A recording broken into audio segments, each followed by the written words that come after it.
over all of us, over all of us as well.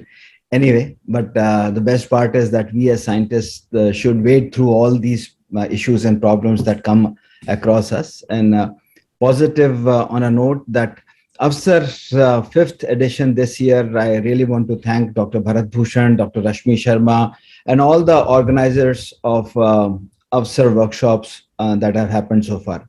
Their hard work has gotten us to a point where we have record entries that have come, and we expect that this time we'll have many more entries to ensure that our purpose to educate all our research scholars, particularly who are doing PhD and people who are into their postdoc, can translate their work for the common masses in a common language, in something which is very interesting. Fortunately, we have subject matter experts of immense experience like Dr. B.K. Tyagi and Dr. A.S.K.V.S. Sharma, who's popularly known as Kolegal Sharma, with us today.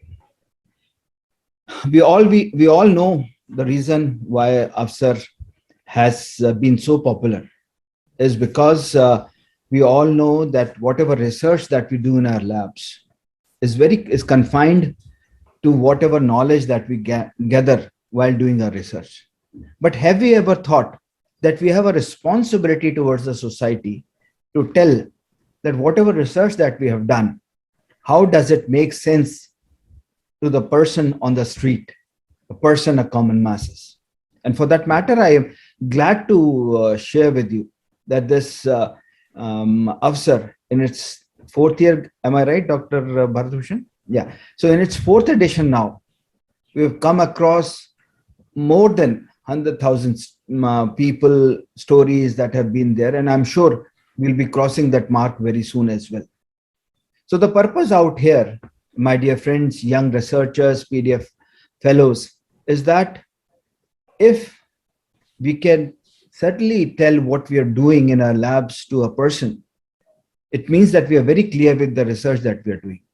Our concepts about our science comes very close. And as I was saying, it will basically a manifestation of the work that we do, the kind of responsibility that we owe to the masses.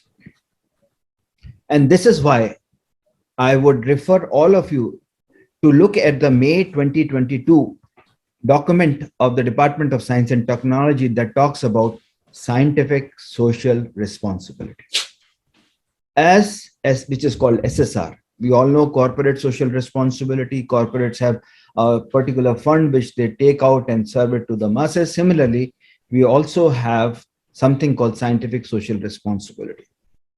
Vigyan Prasar, in its last 32 years, has been publishing a lot of magazines, and one such magazine is called Dream 2047. Screen ka wo, kya bolenge? Tagiji, you'll have to mute it. Yeah. So what I suggest is that I would request all of you to go to Vigyan Prasar's site, and there is a magazine called Dream 2047. In an article written by a very noted scientist, Dr. Silva Murthy of the MIT University, we had brought out a one-page, very gistful article on scientific social responsibility in our June and July issues. So please go have a look at them, and you'll find that there is immense information about it in its June 2022 issue of Dream 2047. And this is how you'll come to know why we are all talking about science communication, popularization, and its extension, which we have acronymized as SCOPE. So we are all here to ensure that we contribute our bit to the SCOPE, and we try to understand what are the nuances of how we can convert our so-called difficult, non-understandable to the masses kind of work that we have, to convert it into something that can be useful, socially useful, productive for the masses. I know we have our experts who will be talking on these matters. I know we have Kolegal Sharma, who has more than 40 years of experience in science communication popularization. Similarly, Dr. B.K. Tyagi is a veteran in this area and understands the nuances very well. and will take you through so many examples, so many illustrated examples that will make your job simpler and easier. I would have loved to spill the beans and talk more about all science communication, how we need to write, how we need to make it interesting. But the basic fundamentals with examples, which I'm sure I should leave it to my senior panelists to talk to you. On this note, I wish all of, and but before I go, we all know that AWSAR is a competition. And in a competition, we all must do our best. In a competition that AWSAR talks about, I think everybody who contributes in this competition is a winner. Why he is a winner? Because he's contributing significantly in his way to the society. And the bottom line of scientific social responsibility ensures that zeal within us, that responsibility within us, and the ownership to make our science easily communicable to the masses. So once again, I really want to thank Dr. Bharat Bhushan, who has stood like a rock in establishing this AWSAR workshops, AWSAR program for last 4 years. I really hats off to him for the hard work that he has done, and his team particularly. And I really want to thank Dr. Vyoma Bhalla also for having steered these workshops in this year so very immaculately, so very impeccably, that, I mean, she deserves a big round of applause as well. Anyway, without coming between Dr. Tyagi's wonderful lectures that he's going to take you through, I really want to thank Dr. B.K. Tyagi for one thing that I want to share with all of you, and it's a confession here, that Dr. Tyagi is a person who has been with science communication for longer than most of us out here. And in this industry, let me tell you, there is no formal school of training. All that we have learned is by virtue of experience and experiments that science communication has seen. And Dr. Tyagi has been a great experimentalist, a person who has done a lot throughout his life for expanding science communication, popularization, and extension. My heartfelt thanks to him for having accepted our invitation to lead this program. Sir, we thank you so much for your presence and look forward to your kind guidance and mentorship. Thank you so much. Have a great time, sir. All of you. Thank you very much, sir. Thank you for your kind words, your guidance, and your blessings. And certainly we will reach the expectations, and we will try to get it what you want from us. Thank you very much, sir. Thank you, sir. Shall we start our technical session? You have to unmute yourself. Yes, I think we can start now. Okay. So over to you, sir. Thank you, Dr. Bharat Bhushan, and thank you, Director Vigyan Prasad Nakul Parashar for the kind introduction, and good morning to all our participants who has joined today for this webinar. And I think I'll try to take you to a journey. First is to understand what is science communication, because that understanding, that basic understanding of talking about science to a common man, or how and what are the tool techniques, etc., which can be used, plus then with the help of some case study, how through writing or the print media you can communicate science. So this is all I have to do, and then my friend Koligal Sharma will further put light on his the practical experience of science writing more than 40 years. So both of us will try to because as our director Nakul Parashar has told you, because this AWSAR has a two component. One is no doubt, like we are trying to orient and give training to our researchers so that they should understand the not only the science communication, but how to write about science in a popular format, means which can be understandable by a common man. Common man means like anybody who is not an expert. So through my presentation, I'll try to take you to this journey. So this will help you in visualizing your storyline, which you are supposed to submit as a story for the competition. And as I told you, the second part is the competition. So this webinar and the direct or physical workshops in physical mode we have been organizing, and idea is to induct all of you into the process of science communication as just briefed by Director Vigyan Prasad, that it is not only scientists' social responsibility, but also we are living in a democratic country, and where the till now is the majority or the maximum support is coming from the public money. So this public has a right to know what kind of research is going on in our different labs and how that research will be beneficial to them, because that is like we need the public support for doing science and technology, because we are talking about now taking our economy in terms of $5 trillion and the engine would be science and technology. We have to take care of our environment, our social equality, all with the help of science and technology. And for that, it is necessary that that money which is coming from the public fund, we owe a accountability that it is relevant and how it is going to benefit. They have a right to know that. So this is the overall thing, and I'll now take you to the presentation.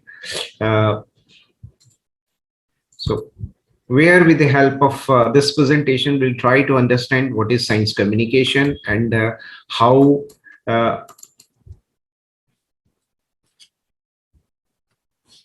so science communication and popular science writing. As you know that AWSAR, we are talking about like augmenting writing skill for articulating research. That means whatever the R&D you are doing, because it is published in a form of technical paper, and which is like known within that institute or laboratory or among your peers. So that means like if there is any other taker for that, how we have to will do that and why it is necessary. I'll with the help of some example, I'll try to explain that, because now the entire world is our fingertip.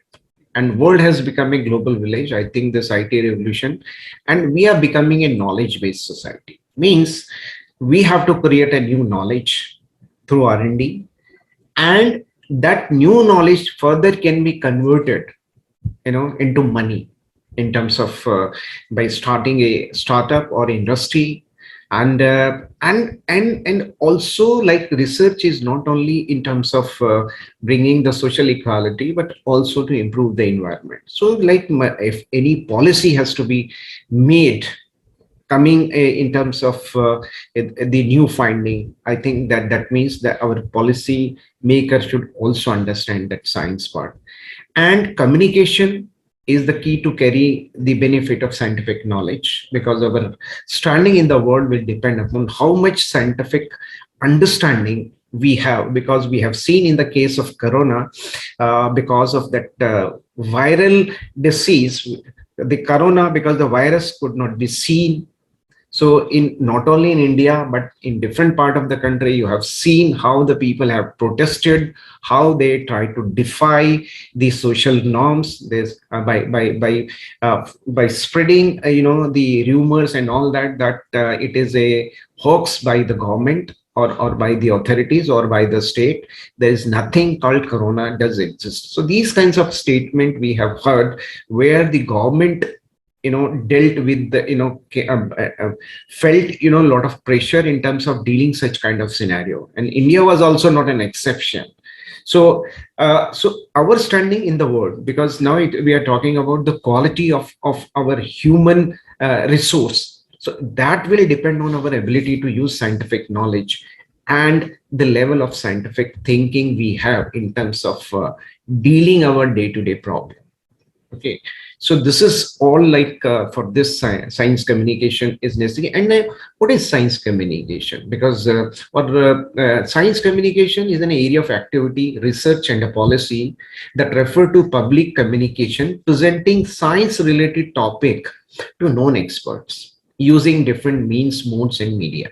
Here in AWSAR, the limiting factor is that we have to do the communication by writing, because we have been like AWSAR has been using the other medium of communication like electronic media, radio also, folk media also, and the other definition, because there are so many definitions. It is a emerging field of inquiry and a research, because the necessity of science communication or public understanding of science and technology, as it is called in Western world, because in India we call it a science communication or science popularization, but in Western countries it is called people understanding of science and technology, because this discipline, this area as a discipline emerged simultaneously in different part of the country, realizing the importance of science because it is affecting each and every aspect of our life. So that's why it has a different nomenclature in different parts of the countries.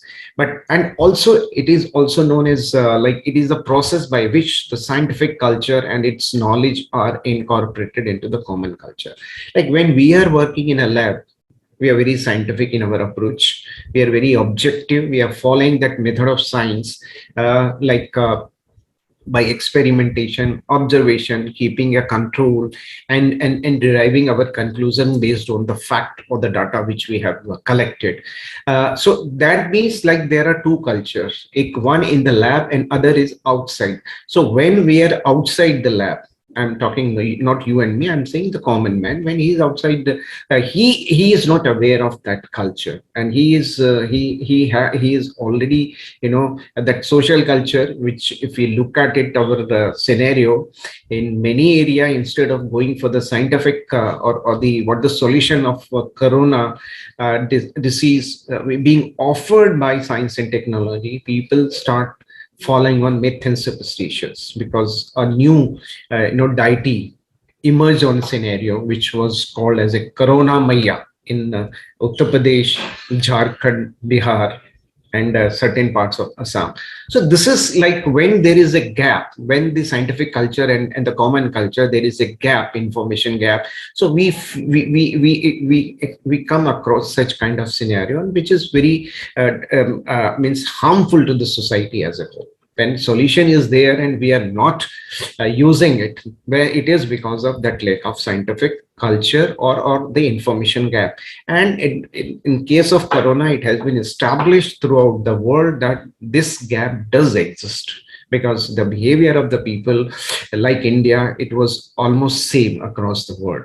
And it is and then the most accepted, because as I told you, it is an area of inquiry also, research also. So for empirical purpose, the definition which science communication, which researchers are nowadays using is, it is a use of appropriate skill, media, activity, dialogue to produce one or more of personal response. And that response is either we are creating an awareness, like we are giving information, or enjoyment. That means like Science City, Science Park are the concept where we go, we enjoy the working of science, where we see the actual working of science, but it is for more of a amusement, for enjoyment and interest, just creating an interest in science and technology, for which our target group is our younger generation. Then opinion forming, we know, like we are talking about GMO crops and all that. So to create awareness, it is also to form an opinion in favor or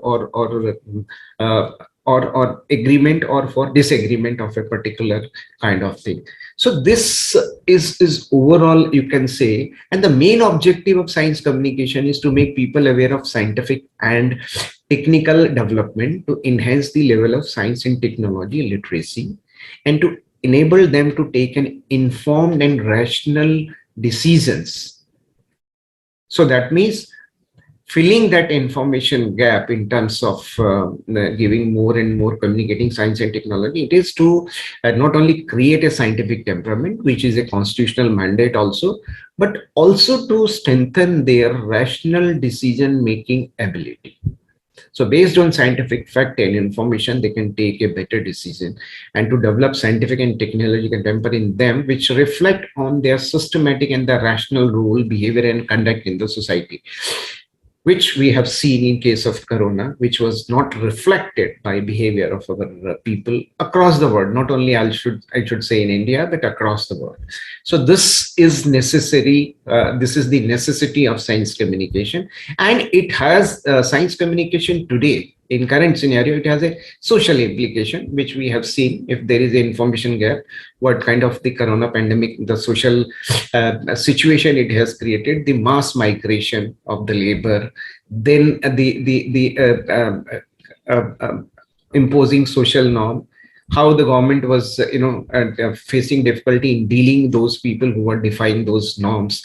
Then the economic, naturally the engine of science and technology, economica, like 5 trillion economy, if the target is that, I think the engine for that is science and technology and innovation. Sorry, I forgot to use the word. And the political, because within India also it has a because of the polarization of ideological line for vaccination was one example, because there were a few political party who were saying that we should not go for this vaccination because it has been developed by one kind of by government which has a kind of political ideology, so we should not go for that. So without knowing that science and technology is a neutral, it is for all, it has no. So many people refuse to take the vaccination on this kind of the call by the political leadership.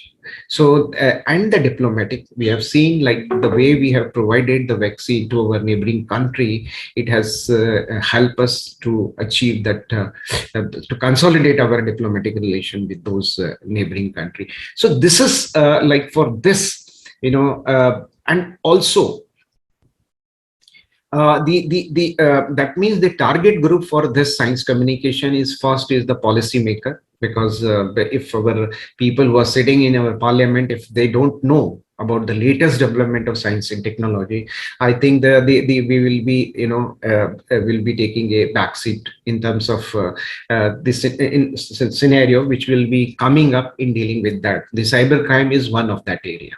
Okay, so only after when there are a lot of hue and cry and a lot of crimes are already happened, then only the cyber policy and all that came. So it is, I think they need to be updated on regular basis to what is happening and how the science is offering that solution. So policymakers should be one people, and majority of that may not be knowing that science and technology or the technicality of that. So they need to be made understand that science and technology in a simple term.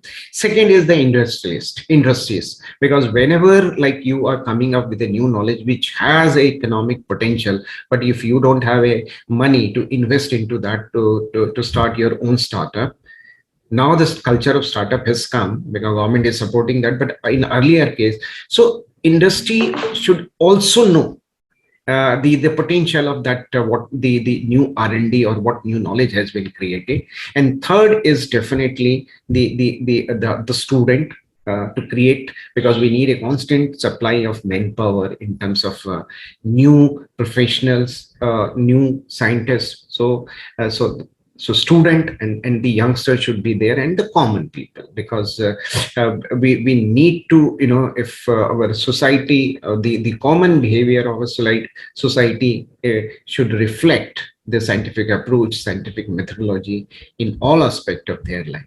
And these are the Constitution of India is supporting about science communication, then the education policy, science, technology and innovation policy, and the draft policy of 2020, and IPR, intellectual property right policy, is also required that the understanding of science and technology and sustainable development goal, and the child right convention. These are the backup for science communication, if we talk about especially in case of India. So this is like how the policy of 2013 science technology and innovation policy is talking about public sector understanding of science is an important dimension for introducing and reaching the benefit of modern science and technology to the people. So here the word has been used, the understanding of science, that is means the science communication or science popularization.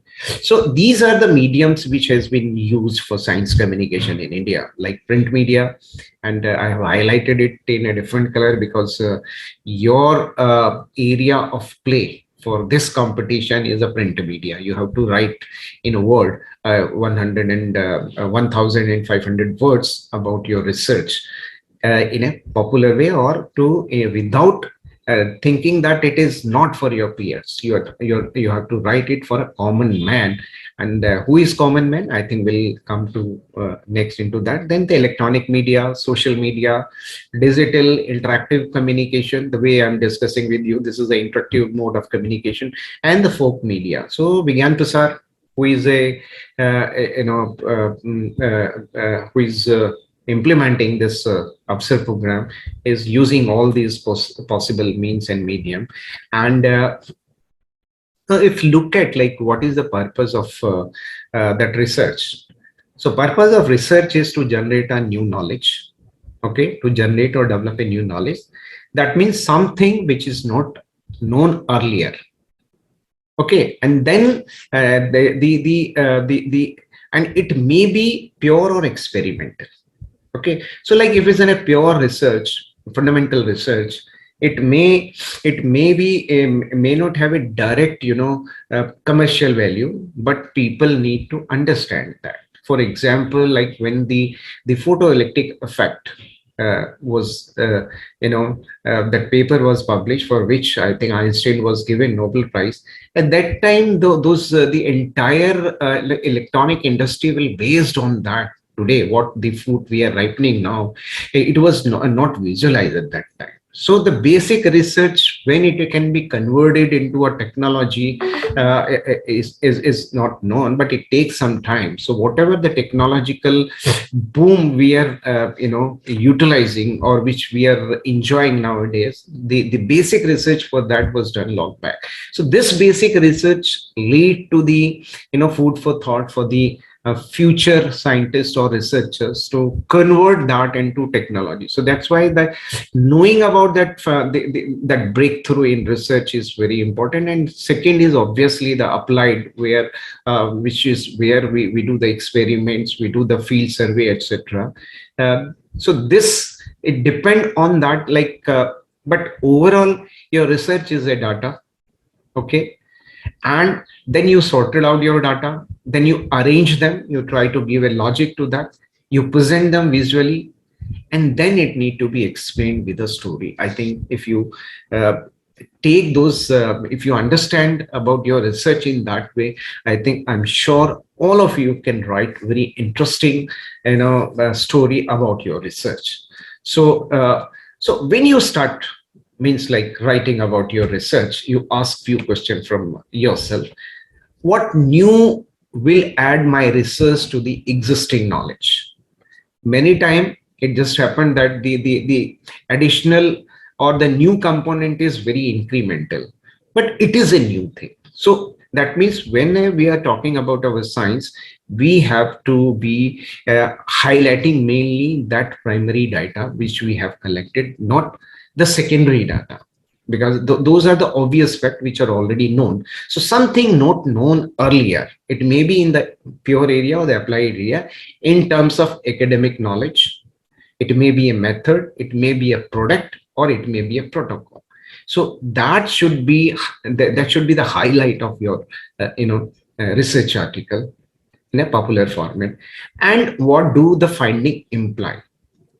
Then how do the finding impact society or the environment?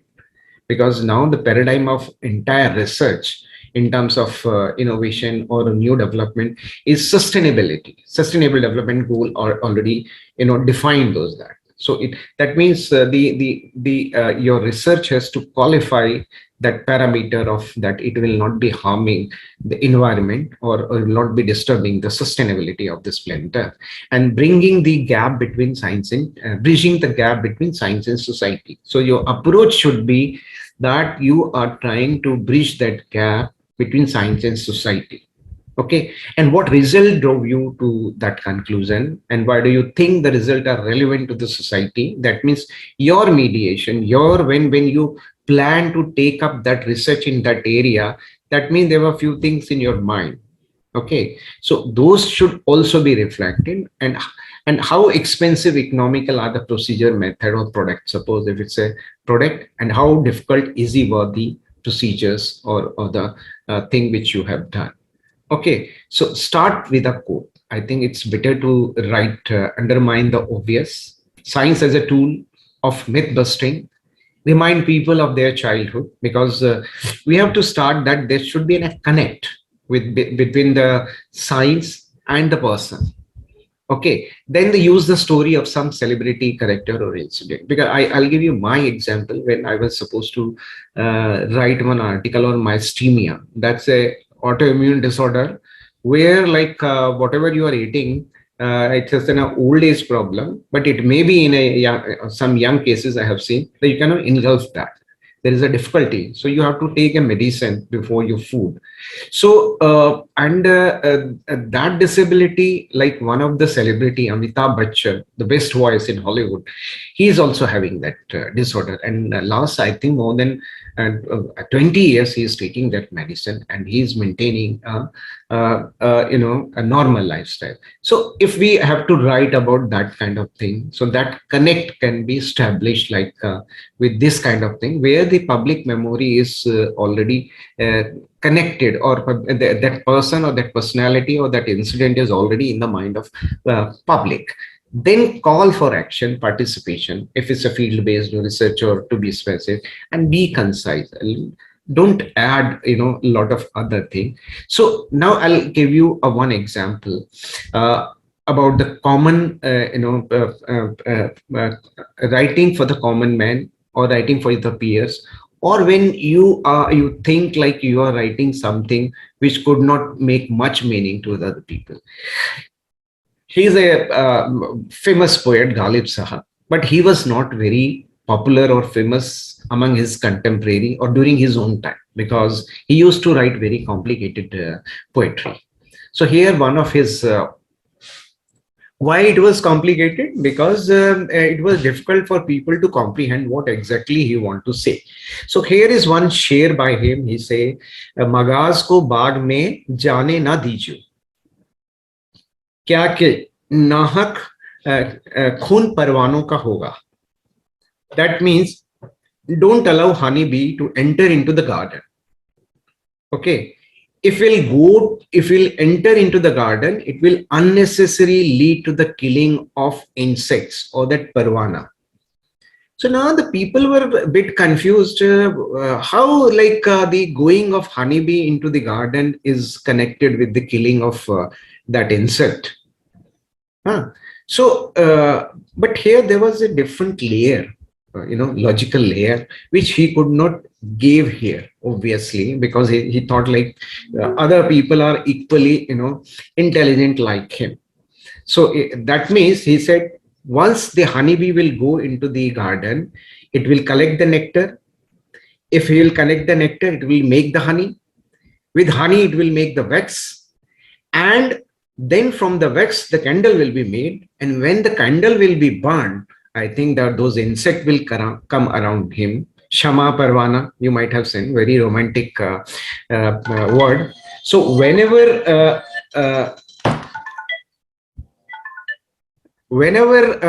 this kind of situation will come, so that means when the candle will burn, then the lot of those insects will come near him and they will get burned and killed.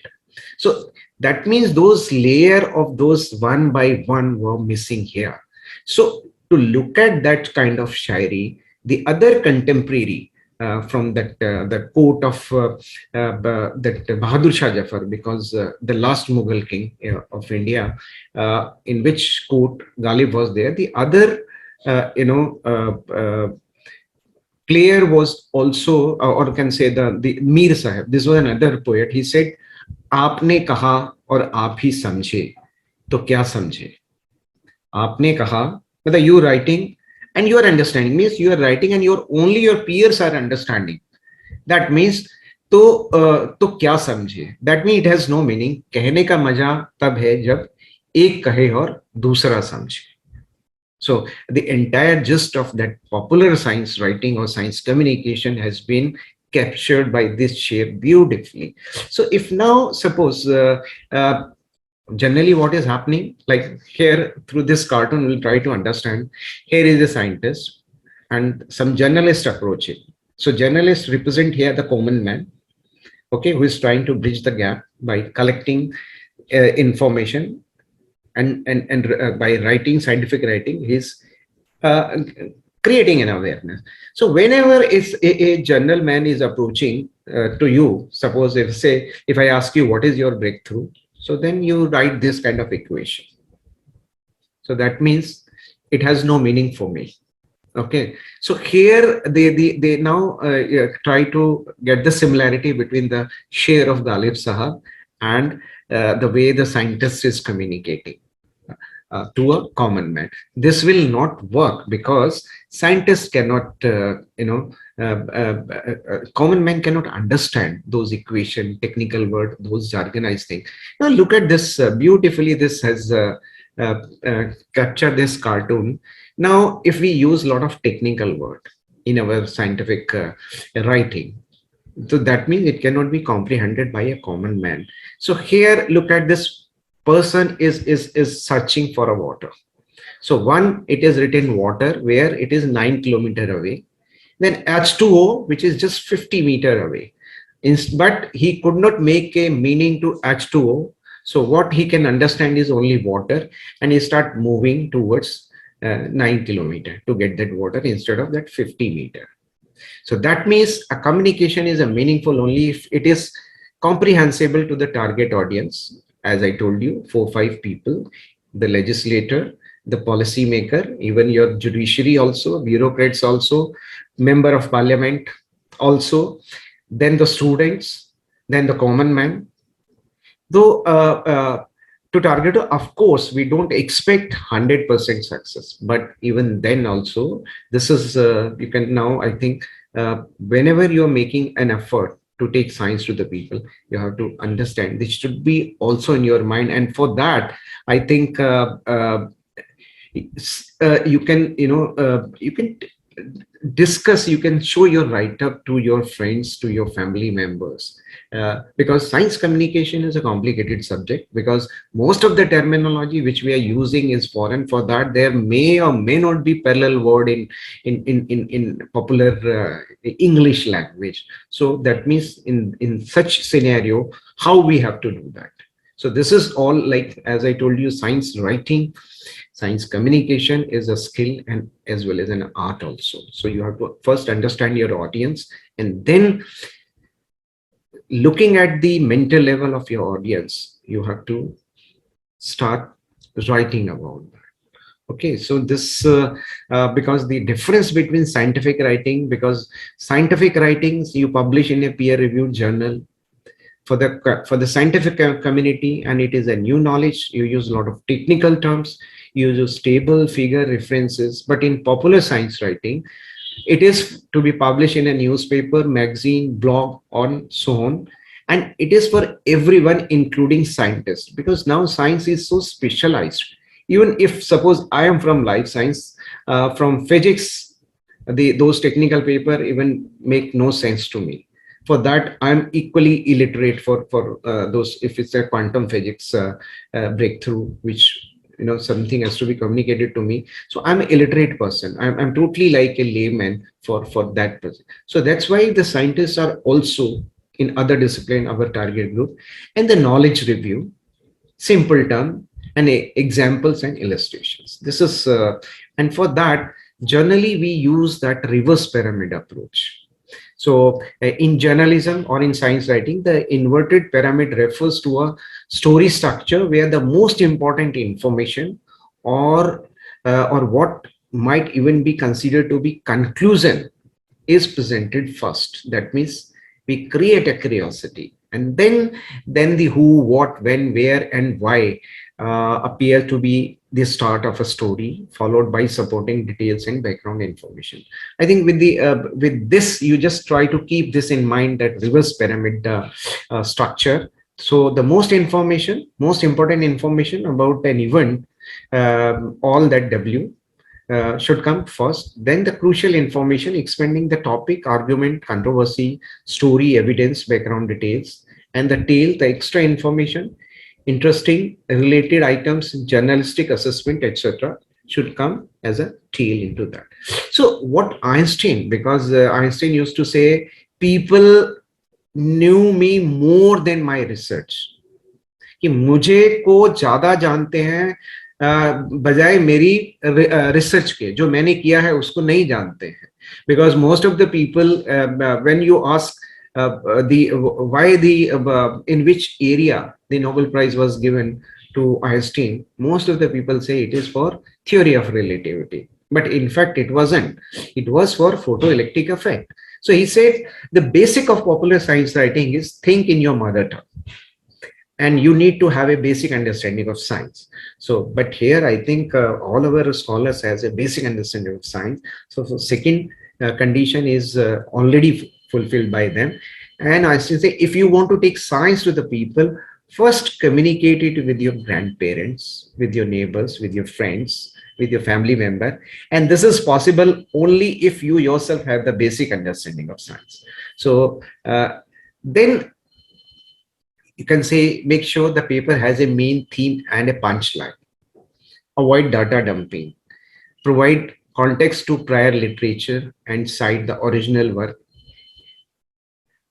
in the reference section. And it is not always necessary. In popular science writing, we don't give references, and explain why the problem is important. Share experimental detail that would allow a reasonably educated person in the field to reperform the experiment. Okay, analyze the data accurately and objectively. Provide a strong conclusion describing how your work moved the field forward, but be realistic. Stop showing gratitude towards the guide at the institute, because most of the paper which we have received, lot of word has been devoted for the institute and all that. It's not required in popular science writing, because your word limit is 1,500 words. So use them to describe your research. Okay, so crafting a title is very, very important.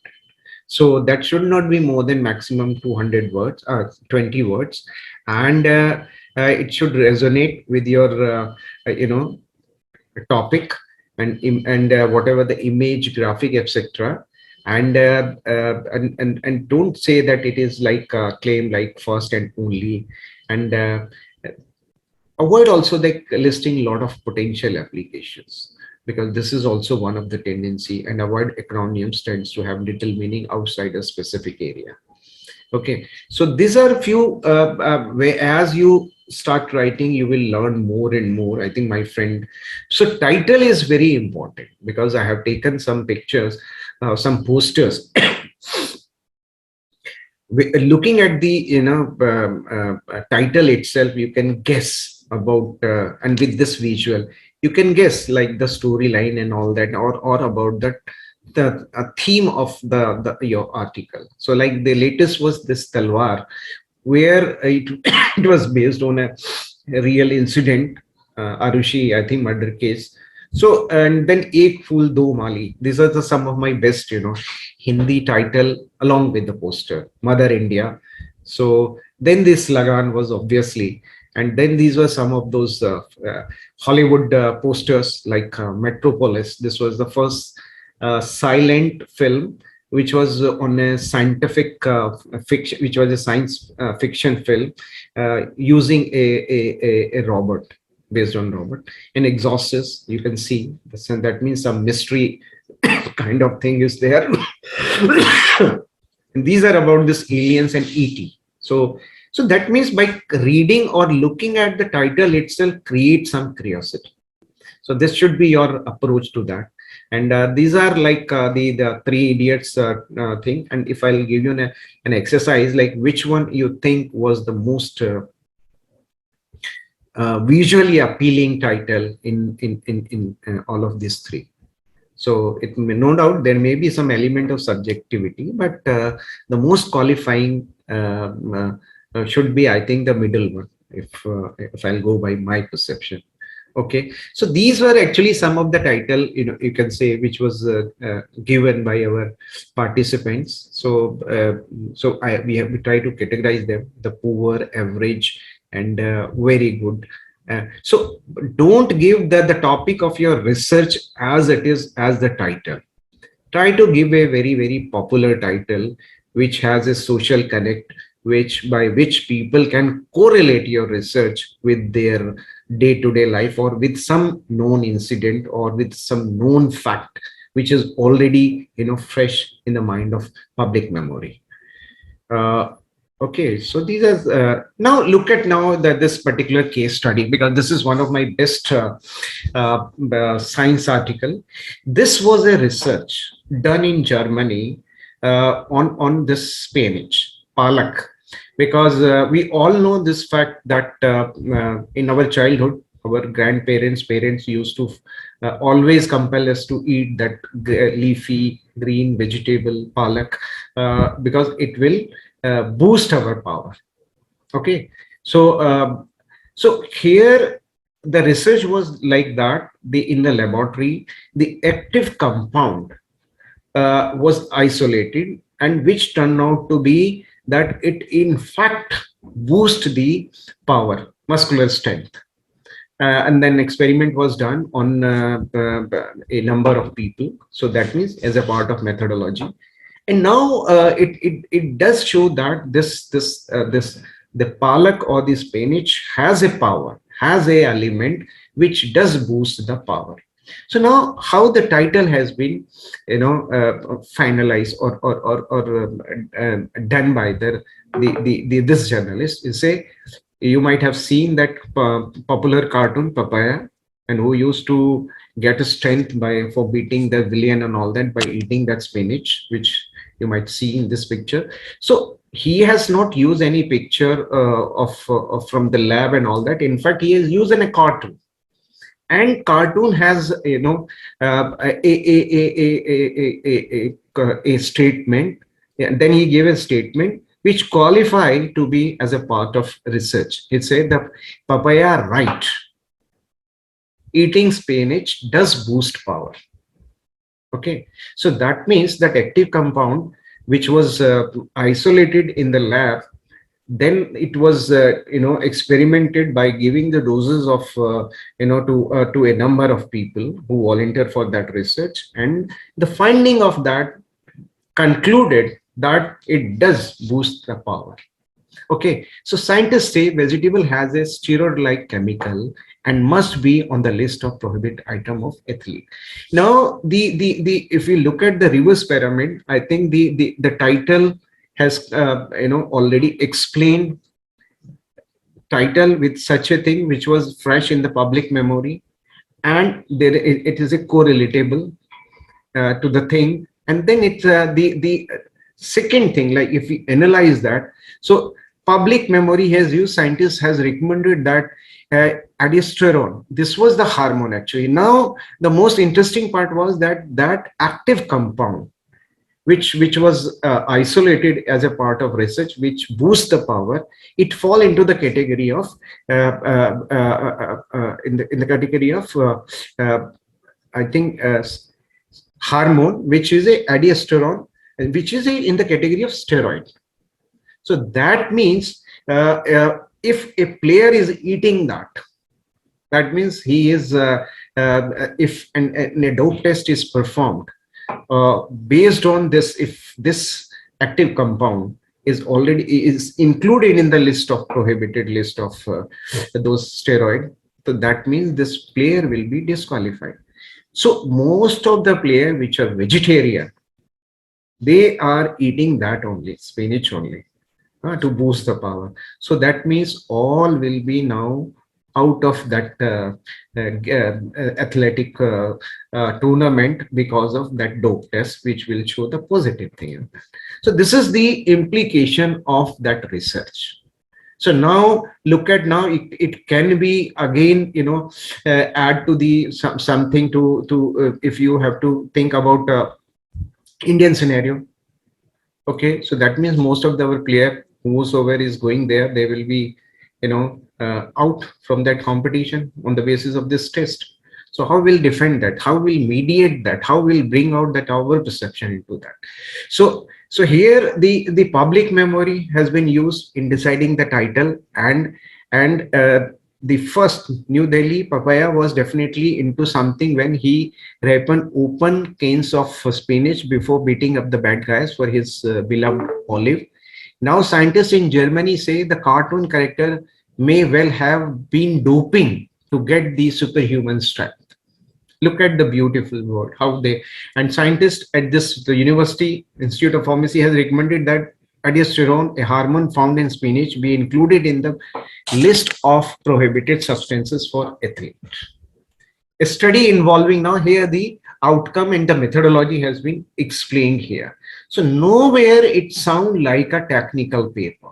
It was a Times of India article, 4-column article, around 1,000 words, and then the outcome and the special comments. That means here you can yourself or your guide can give, or may not be necessary here when you are writing in first person. Then the social implications. We recommended to WADA, World Anti-Doping Agency, in our report that the substance be added to the doping list. So this is a mediation we call, like you are asking for some action on the part of a relevant group of people. So this way, I think if you then less important, but make story more interesting and relevant for the specific group. Any decision on a future ban would be made by a special committee of WADA. The agency has recently been embroiled in controversy over that blah, blah, blah. These are additional information which has were already there, which has further supported or given additional information. Now look at, put that entire article into that reverse pyramid structure, well qualified for according to that approach. And then the local, national and international implications. So this means that the Russian athletes were banned from competing under the national flag, but the suspension was lifted following a controversial WADA vote. This is, you know, the political aspect of that agency who has recommended that doping test and all that. So that means some additional information to make your article interesting. So here first you see the primary information has been given, followed by less important, just to make that the first information more appealable and interesting and relevant. So this should be the one approach. So this is another story like that. I think my friend colleague will take those things. All this I shouldn't leave. So I'll come to that. If you explain it simply, if you can't explain it simply about your research, तो ये क्या है, इसका मतलब कि आपको अपनी research ही समझ में नहीं आई. So that's why it's I think a very sarcastic remark by Einstein, but it's true also. So here I think how you can use some visuals also. So because this cartoon were done by us during the Corona time, because every day the new researches were coming before us. So here we try to give them, communicate, give information about this research to our people through the cartoon, which you can also use. So here, like you know, this Corona was the 7th flu virus. Out of those 7, only 2 were very, you know, SARS-1 and SARS-2. They were the most dangerous one, and the time by which till the time there was no vaccine. So this coronavirus is saying this is a time for me of unlimited opportunities to rule the world. That means there's no vaccine, and I found a suitable host, that is the human beings, and 2 sides of replication. So that means there is no further, evolutionary pressure on me. So this is the best time for me. So all that relevant information giving about the SARS-1, SARS-2, and MERS, that Middle East, that syndrome, about the same, which was a modified version of that. And then here it explained the difference between the SARS-1 and SARS-2 here, because the SARS-2 has an additional site of replication in our respiratory tract. Before going to lungs, it survived for 7 days, more than 7 days, in a respiratory tract, throat and all that. And at that time, a person may not be having a full symptoms of corona, but he become a carrier to that.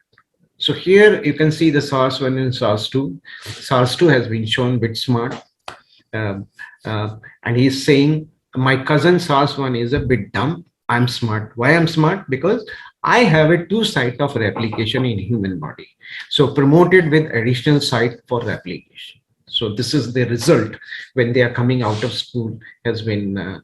So here we try to use a public memory, giving a basic information and that cartoonic character, just to further consolidate that information, make it that information visually appealing, which can be understandable by all age group across the country without much language barrier, because the very simple word has been used. So here also they are enjoying on a beach, and the minus strain is asking, are we safe now, dear?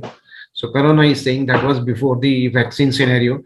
Yes, no vaccine, no evolutionary pressure to find a new host. Just relax, darling. So this kind of cartoonic caricatures create, some interest. And this was again because yellow fever, chickenpox, rabies, they all look very sad, including HIV. And why they are sad? They say, I'm very sad and angry. No respect for oldies. Corona is being given a status of a deity, that is a Corona Maiya. हम इतने बुजुर्ग हैं, हमको कोई पूछ ही नहीं रहा है, because during Corona period all diseases were took a back foot. Only the corona. So that's why the other diseases were, and the virus, the causal organism for that, they were feeling sad because of Corona. So this is like how you can create a humor also. And this was just to reflect a person may not be having a full bloom symptoms of the disease, but he may be a carrier to that. Okay. And this is all the symptom of Corona, that loss of smell and taste. So here some humor has been added. The husband wife sitting for a dinner, they say this food has no taste. So wife is saying, you have the early symptoms of Corona, better go for a taste rather than a taste. So these kinds of punchline can be added. So I think you have to create a niche for yourself. And I'm again concluding my talk with that, hai duniya mein aur bhi sukhanwar bahut achhe. There are many skilled people, but कहते हैं कि गालिब का अंदाजे बयां और. So there are still many writers by which you reading one line, we can make it out that this has been written by that person. So be like that kind of writer or communicator in science communication, because why not only the competition part is important, but it is also now coming up as an area of profession. I think for science communicator, Government of India itself is creating now job in all scientific institutions. So for that, I think this kind of training, that kind of skill, that kind of understanding of science communication is necessary. And I thanks my colleague Bharat Bhushan and director Nakul Parashar for giving me this opportunity, and best of luck to all of you. And be a ghalib by अपने अंदाज को अलग तरीके से अपने research को कहने के लिए. So thank you very much for this opportunity. And Dr. Bharat Bhushan, now it is over to you. I think my friend Kollegal Sharma is waiting already. So we can have the second technical session. And any question, I think we can take it after this after listening to Sharma ji. So Bharat, over to you. Bharat ji, Vyoma, I think. Yes, if sir. there are any, Yes, if there are any questions that I think you can take now. Vyoma, is there Yes, any sir. question very specific to my talk? I think then I can take that. Okay, sir. There's one question by Mr. Mukhim Basha. He's asking that I'm part-time PhD research scholar in electrical and electronics engineering, presently publishing papers and looking for patenting. How can I write a convenient paper to any graduate, whether it be science, arts, commerce, architecture, student? I think the entire lecture was about that only. It depends, like that you have to conceive your entire thing in such a way that it should appeal everybody without using those technical words. I think here one example, one clue or the baseline which we follow is that like whatever the science has been given in up to class 10th, that is a part of scientific literacy. It has been included in our education, especially the CBSE, NCERT books and all that, that this much science ought to be known by everybody. So those terms, technology, those words you can use in your write-up. But if you're going higher than that, then I think you need to explain that. You can put an explanatory note or some box item just to explain that, so that it can make a meaning for a person who is not from an engineering background. Yeah, I think Mr. Pasha, I think I have answered your question. And Mr. Basha, I hope we have answered your query. Now there is one more question, sir. The scholar is requesting that why the entire competition is in English or Hindi, why it can't be in our mother tongue? Okay. I think initially we have started that because if you look at the logistically or operationally, finding those experts, because we are trying to create a force of science communicator, okay, which are very less, and scientists generally they are not communicating science. So that's why, like since last first year, we have created few you can say an army of science communicator, and definitely this is a very good suggestion. But for just now, for operational reason, it's a bit difficult for us to take the entries in all the languages. But I assure you, it will take few more years when people like you will be a trained communicator, and you can help us. You will be in our list of evaluator to evaluate in a particular language. So we are working on that, but just now it's not possible. So just now it's only Hindi and English, and but it may be after some time. I think we have in all the constitutional languages. Yeah. Thank you, sir. So now, may I invite Dr. Kolegal Sharma, sir, ex-chief scientist, CSIR, CFTRI, Mysore, for giving an innovative and interesting session on fundamental of science writing and science journalism. Good morning, everyone, and thank you, Dr. Tyagiji, Dr. Bharat Bhushanji, and Dr. Nakul Parasharji and Vyoma. For inviting me to give this talk. The first thing that I want to say is a huge thanks to Dr. Tyagiji, because as usual, he has given extensive and very intense,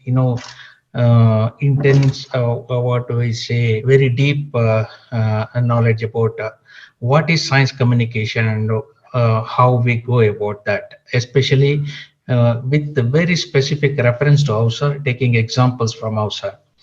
And we just had one question recently, Dr. Tyagi answered about why AWSAR is not using or giving opportunities for other language writers to participate in this competition. If I understand the purpose of AWSAR correctly, it is actually to get you interested in science communication. Science communication can be done in any language. So that is not the purpose. So we want you to understand what is science communication, why it is needed, how to go about it. And once you have the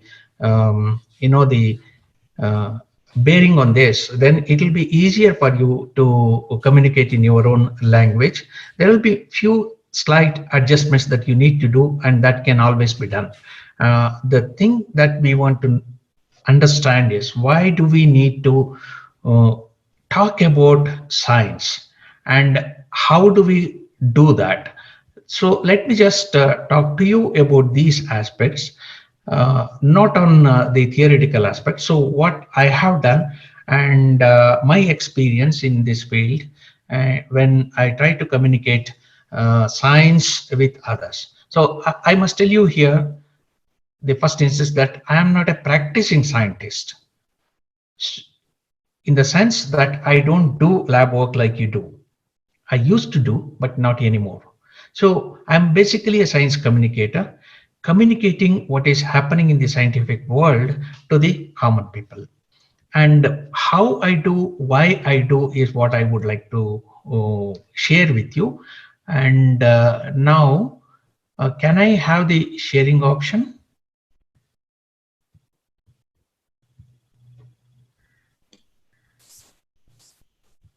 Hello? Yeah. So if you can allow me to share. Yes, yeah, you are a co-host also, so you can share. Okay.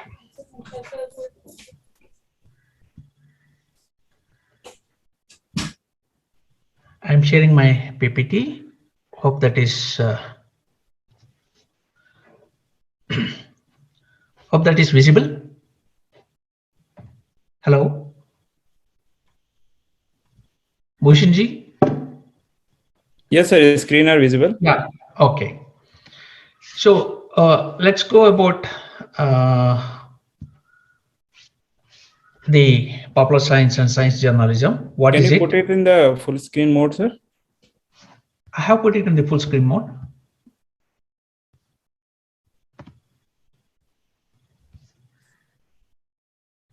Okay, 1 second.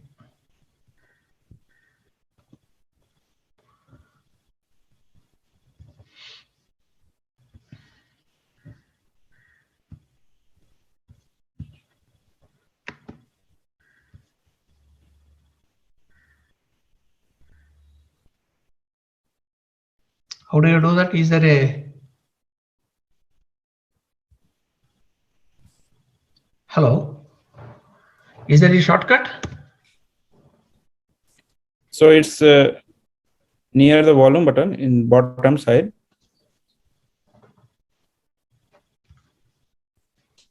Oh, I don't see that. Okay, this one.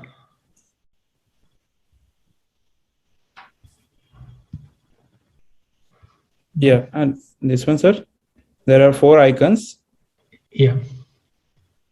In the right hand corner side, 59% and percentage are there. Beside that, there is an icon of stage or monitor. I don't see that. Can you go to view?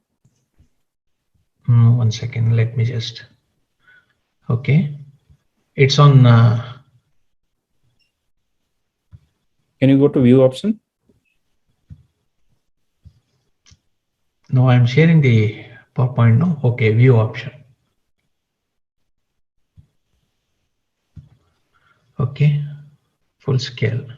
Full screen. Zoom. No.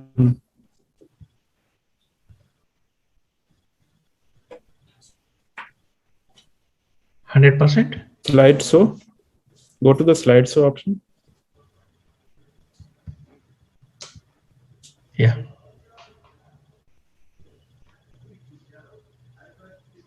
I don't see full scale here. Go downstairs, down right hand corner. Okay. Move your mouse. Yeah, this is slideshow. Move it. No, down or down. Move your mouse Yeah. to the Here. extreme corner of your screen. Yeah. Downside. And move left side. There is 4 icons are there.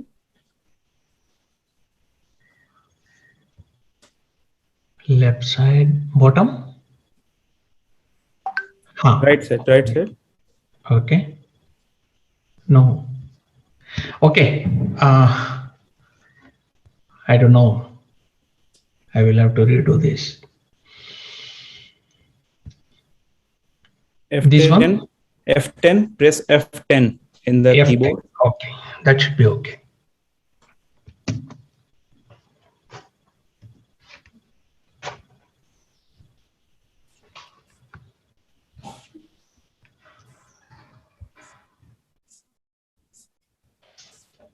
It's not happening. F5. I'll just do the slideshow. Okay. So from beginning, click from beginning. I'm just speaking about my experience on what, why, how, and where of popular science writing. When we talk about what is popular science and why is it needed, how do we do it, and what do we need for the tools that are required for that. And lastly, I would also like to talk about where are the opportunities. Each of these things, of course, we have heard what is popular science and why it is needed. It's the scientific and scientific concepts. If explained in a way that everyone or most people can understand, we can call that as a popular science.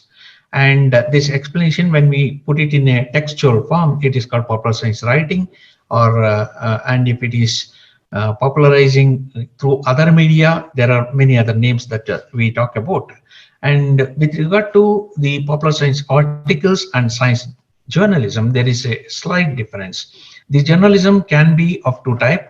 A reporting an event or reporting on a research or something like that. Whereas the popular science writing can also be reporting. At the same time, it can also have an in-depth, analysis or in-depth informational content, which we call as either feature or other things. So it can give a wholesome picture of a particular research, or it can only give a understanding of a small development that is happening in the research.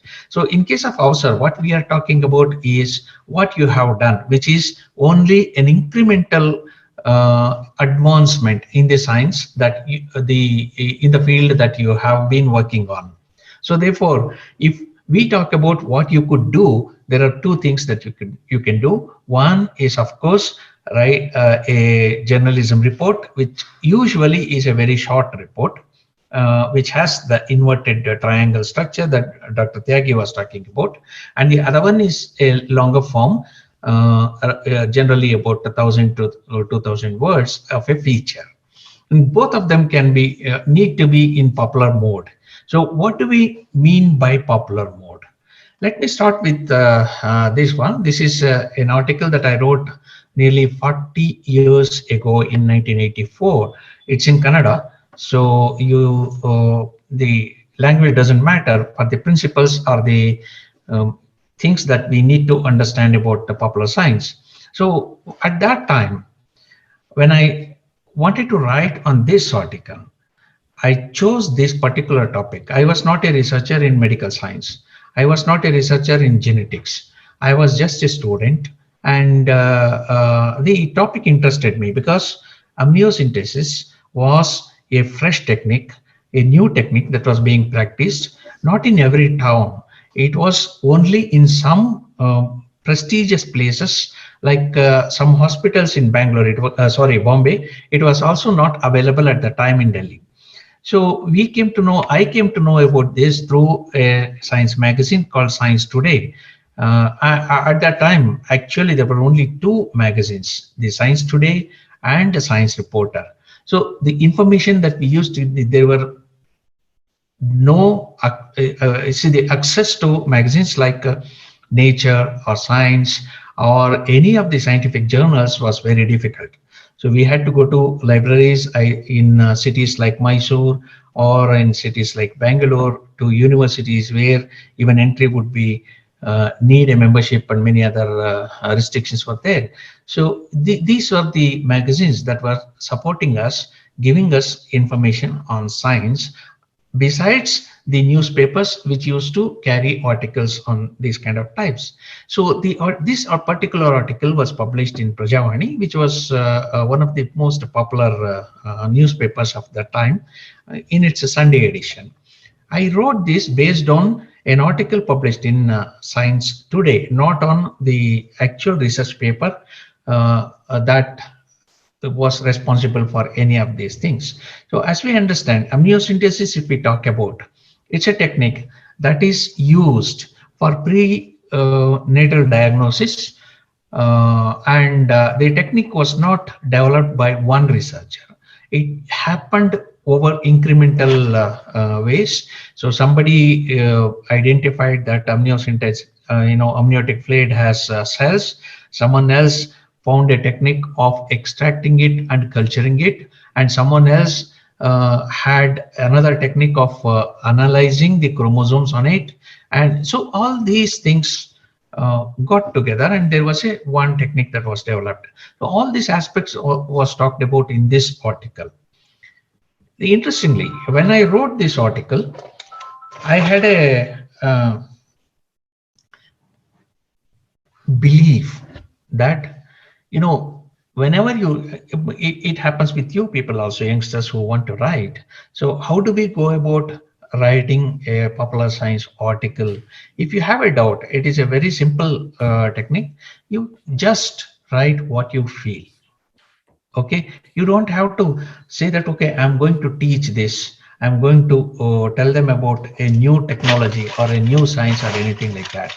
I got interested in amniocentesis and learned about that, read about that, and just wanted to tell someone else about what I read. So I started, recounting what I read, what I have understood through that, and wrote that in a language that I was very comfortable with. So the first thing that we need to do is, I have given on this side, do we write on things that we want the public to know? Or do we write on things that interests us? Or do we write things that is easy to communicate, or easy to write, easy to talk about, easy to sing about, or easy to dance about? Or do we want to write on things that affects everybody? Now, if we are doing research, there can be some research aspects which, as I said, your particular research may be just incremental. There will be huge information available on your field in various aspects of your field, but what you are doing might be just one small increment. Okay, and you don't know whether that will be useful to the people or not useful. So how do we make people get interested into this?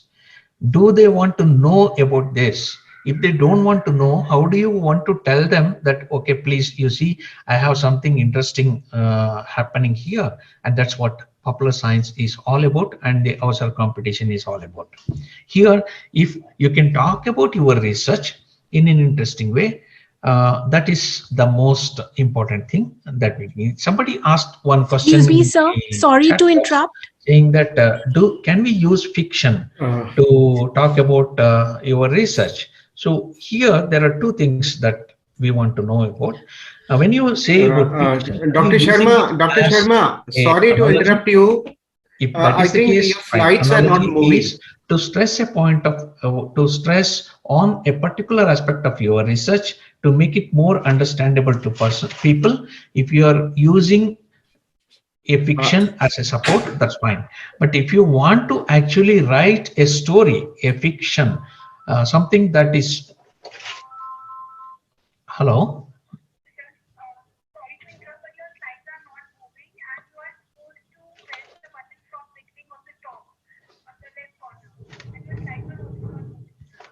It's not moving. So where is it? Oh, okay.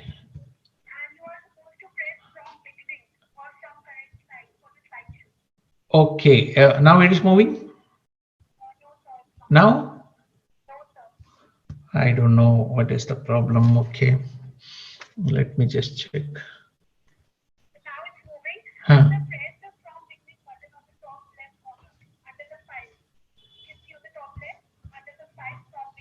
Okay. No. Okay. Okay. Now going? Hmm.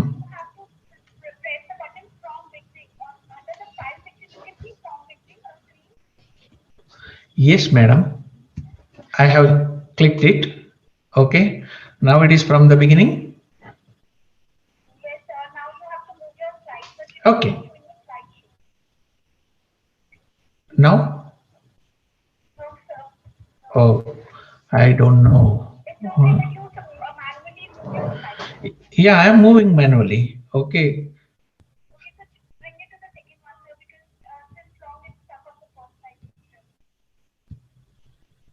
Okay. Now there is the second slide. I don't know. Okay. I think you just do it again. Yeah. Now. Yes. Now it's moving, I think. Now it's moving. Oh, and this will be okay. Okay. Yeah. Right.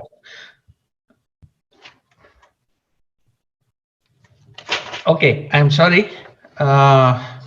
Sometimes this happens. So we were discussing about what is popular science, a definition of this, and what constitutes popular science has already been discussed. Why is it needed? How do we do it, and what do we need for that? Let me start with my story. So I wrote this story not because I wanted public to know about this, not because it affects everyone, not because writing about it was easy for me. I wrote it because I got interested in this topic and I started reading it, and that is how I came to understand a lot about that particular technique. At the time I was an MSc student, and I wanted to tell people about what I understood, and that is the motivation for doing popular science for most of us. So if you are doing a research, maybe in a field which is very niche field, what we call, then your research may not be of particular interest to the public, in which case we will have to find a means of telling them that this will be very interesting. Amniocentesis is also like that, although it will be of very use to a lot of people. Finding out that what is that amniotic, how do they culture it, and how do they analyze that, all these details were very technical and scientific. To make that interesting, we had to actually use means of use what people already know and then build on that. So every story that you write has to follow some sort of a framework where you start talking to people about what they know and then build on what they don't know. So this is apart from the news report. In news reports, it is a different aspect. In news reports, you will just write a synopsis and then continue to talk about what you have written about. So in a news report, you may say that, yes, I have done this and this is the result. And then you continue about saying why that result is important and what does that result mean and how did you get into that result. So this is the kind of a newspaper report. Whereas in case of a feature or a long story, generally about 800 to 1000 to 2000 words, you will have to also give the background information about your field and write it in such an interesting way. Okay, usually people say that it is a story that you have to write. When we mean a story, it doesn't mean that you have to talk about there was a king and he did this. Okay, the usual type of storytelling, or something like make a fictional character of your research topic and make him talk about. That is not the way that you have to write a story. A story means which catches the attention of your audience, and that requires your understanding of the subject and where it can be fitted into. So if this is something that you understand, it will be easier. So amniocentesis is something I wrote 40 years ago. Okay, there was my understanding was that if we write something on science, it should be written by experts. So I wrote this and sent it to a magazine, sent it to a newspaper. But before sending it, I added my professor's name into that. He was not even aware that I had written this article. And I sent it because I believed that if a professor writes, it will be acceptable to the magazine more than if a student writes, because student is not an expert. Unfortunately or fortunately, the article got published the very next week. So I sent it on a Tuesday and it was published on Sunday. And my professor came to know about this and he was surprised. And he asked me, why did you do this? You should not have done this. Yes, ethically, yes, I should not have done that. But that was the conception. Now, the point that I want to make here is the popular science that you write doesn't depend on your qualification or the quality of research that you do or the kind of topic that you are interested in. What is more interesting will be, for the popular science, will be the way you communicate. So the mode of communication, the way how simple you make it and understandable to the people is what makes popular science very attractive. And that is what you should strive at. But and the competition actually would look at that point, whether you write in Hindi or whether you write in English. Here are two articles. So that's a 40-year-old, and on the right side is an article that was published based on a research that was published only last week. And interestingly, this is about mosquitoes. So why I'm writing this about is, we all think that, all of us researchers think that mosquitoes are very familiar. We know a lot about them. And what else is there to know about mosquitoes? Okay, we know their life cycle. We know how they form the vectors for specific diseases like dengue or malaria or yellow fever, chikungunya, so many other things. And what else is there? So it is a very stale topic, not necessarily. This particular research was about how mosquitoes induce some odor chemicals to be produced in our body, and these odor chemicals would be attractive for the people. Now, for the mosquitoes, sorry, the viruses induce in our body, the dengue and chikungunya viruses induce in our body some production of some chemicals which are attractants for the mosquitoes. So this was the thing. So how do we write this and get people attracted into that? What I did was, this mosquitoes, the virus that solicits mosquitoes. Okay, this is the translation of the title. And when I wrote this article, I also brought out a few observations that we usually will have in our day. Okay, the mosquitoes, if there are 10 people, only few people get a lot of mosquito bites. There are few people who react to that. Okay, and there are few people who don't even sense that. So I just wrote one sentence saying that you would have noticed sometimes that in a crowd, you are the only victim for the mosquitoes. Did you wonder why?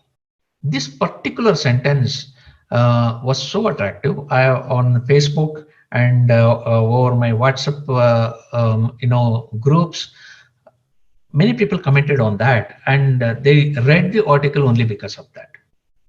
And this is because that does not have anything to do with the actual topic that we were talking, but it builds on the familiarity of the subject. Okay, it makes people to be very close to the subject. Okay, this is something that we experience, and therefore there must be something that is related to us. So when we start on an article or anything, look for things that are very common in the public knowledge.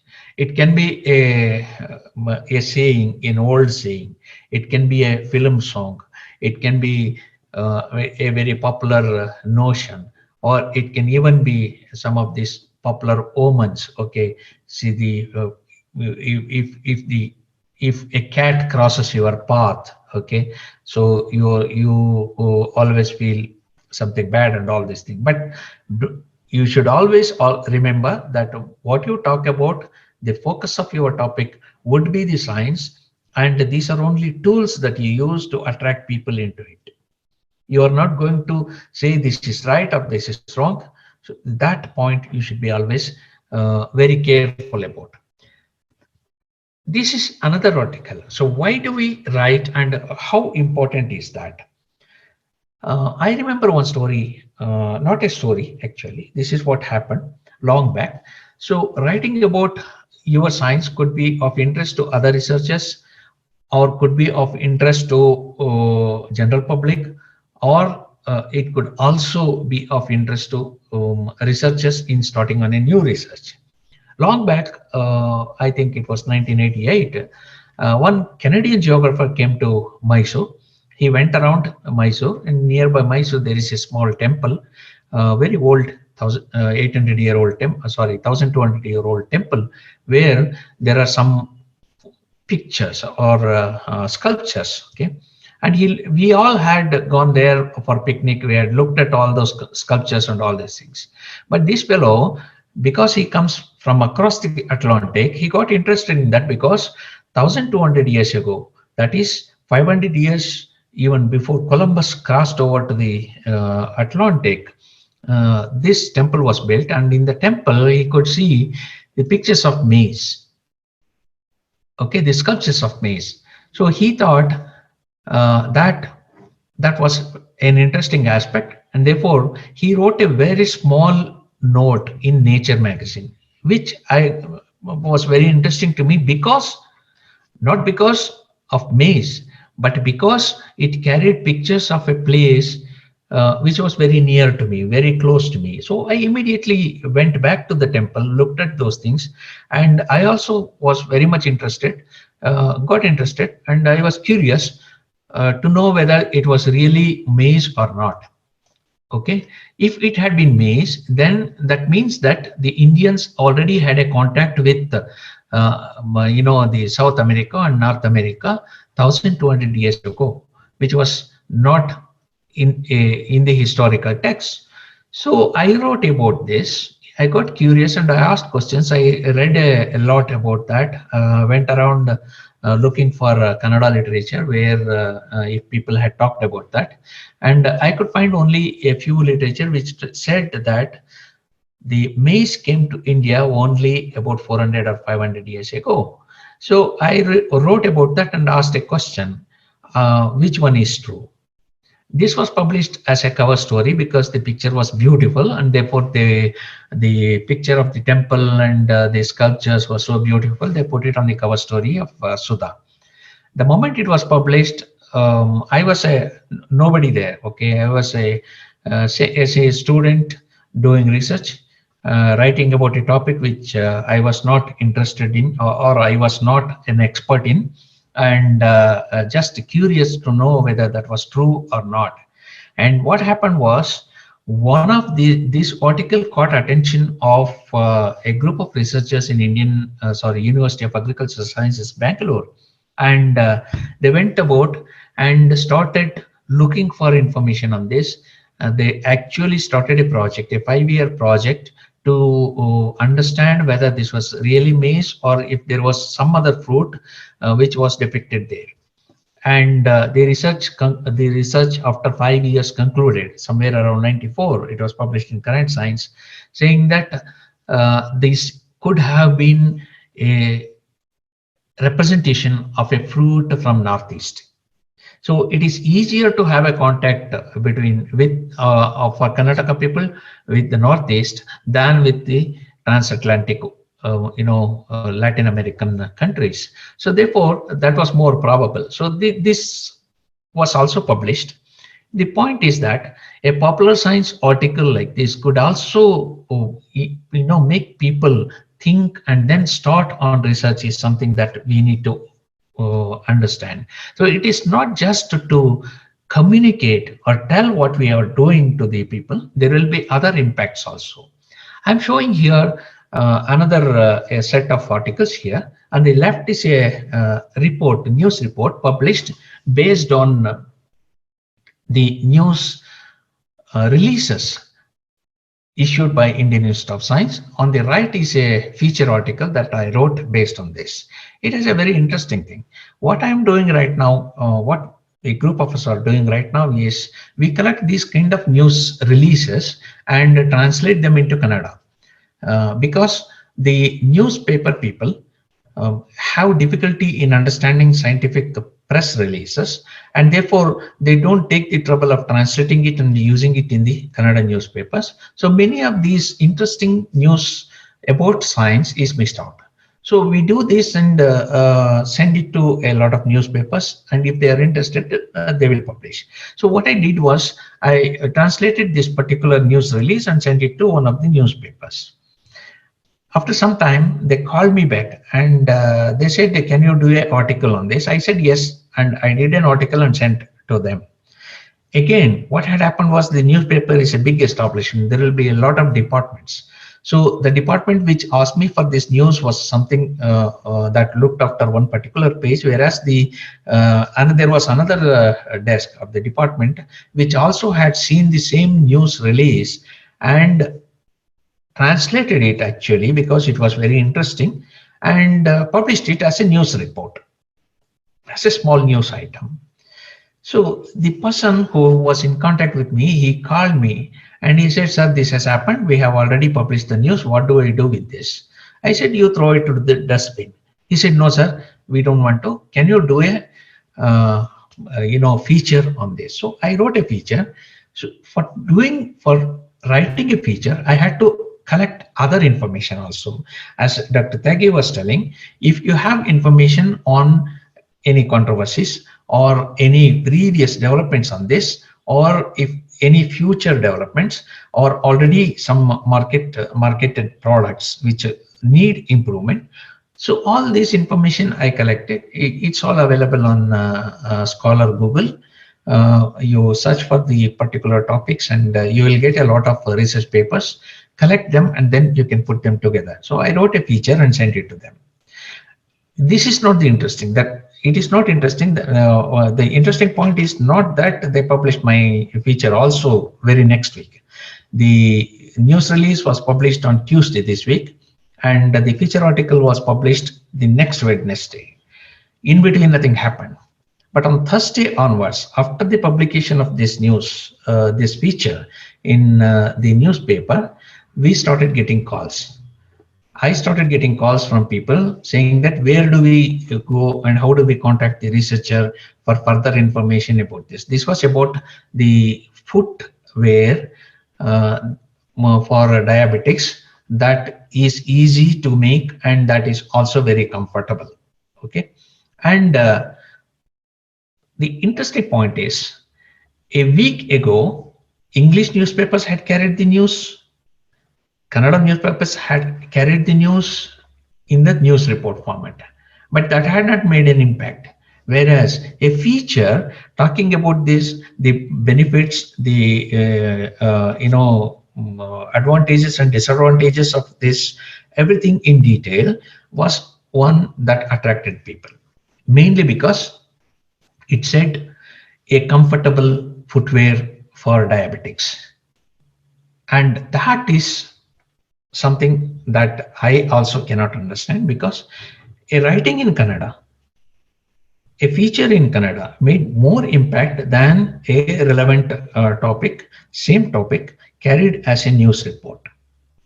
And the professor also. Another interesting aspect of this was I had contacted the professor for some queries, especially clarifications regarding the research. He had not answered.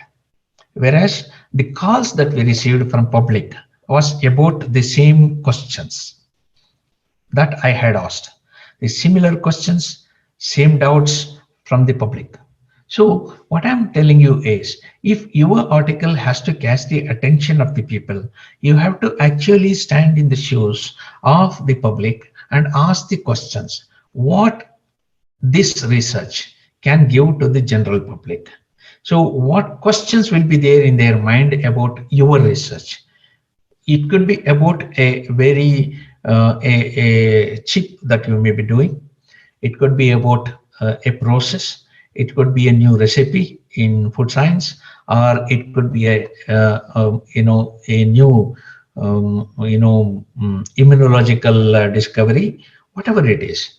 So what other questions, if you try to explain this to the people, what questions could they have?